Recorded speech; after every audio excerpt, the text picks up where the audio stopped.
Ladies and gentlemen, for some reason, the first two lines of this performance were not recorded properly.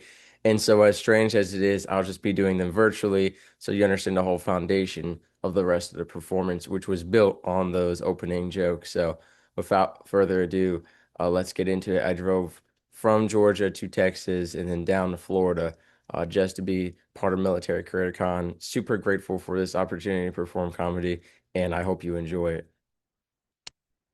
All right, howdy everyone. It is great to be performing in front of such a diverse range of veterans because some of y'all look like you are old enough to have served longer than I've been alive, right?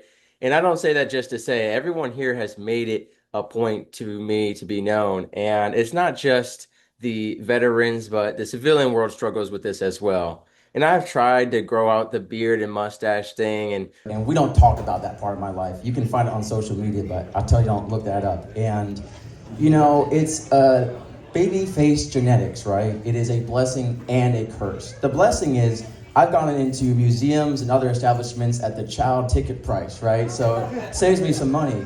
The curse is I get ID'd every time I go buy lottery tickets. Not alcohol, not cigarettes. No, they want to stop me from buying lottery tickets. The dangers of the Powerball.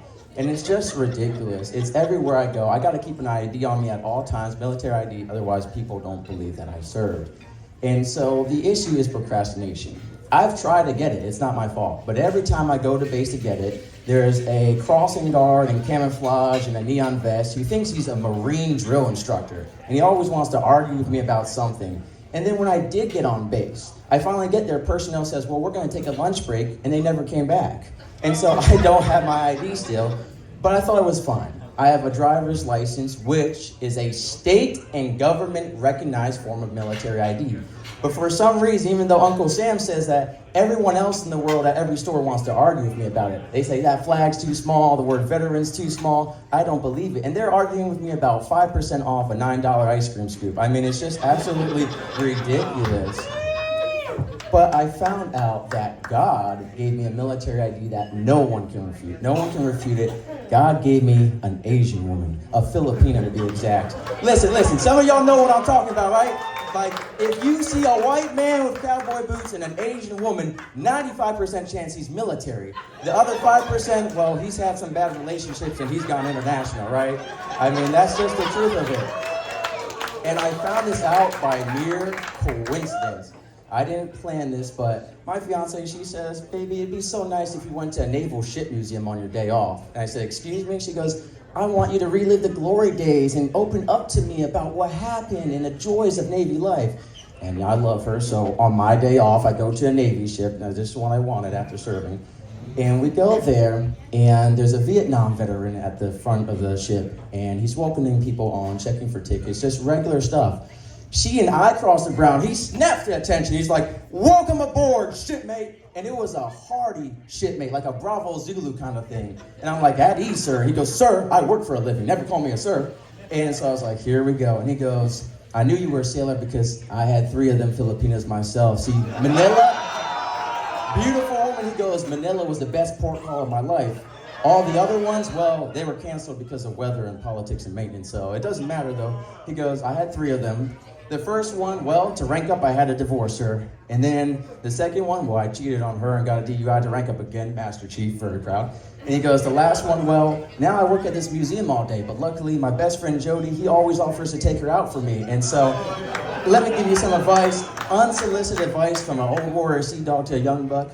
Great friends, great wife, great life. And then he goes to ask my fiance, what part of the Philippines are you from? And she's like, well, Jacksonville, Florida. And we get into an argument because he goes, where in the Philippines is that? I've never been. And she's trying to explain that Florida isn't in the Philippines. And like every old white guy, he just doesn't understand it at all.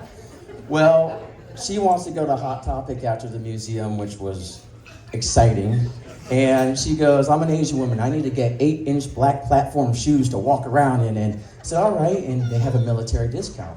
And the lady says, can I have proof of service? And I'm thinking to myself, well, I already know our proof of service, right? So instead of showing my ID, I said, I'll just introduce my beautiful Filipina princess. But like military men, I said, that's too many words. I got to do an acronym. And it was one of those situations where you think something, It sounds great. You say it loud. It's embarrassing because she goes, no, that's how you do it. And I said, behold my Filipinas. And I said, wait. It's not what you think, dude. It's not what you think.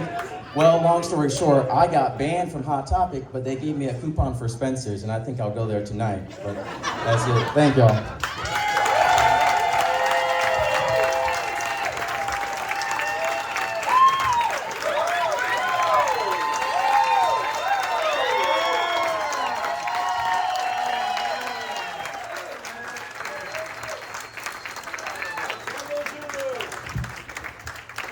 Alrighty, now our next comedian came all the way from Austin. You have seen him on Kill Tony, introducing Mr. Tarique Morales.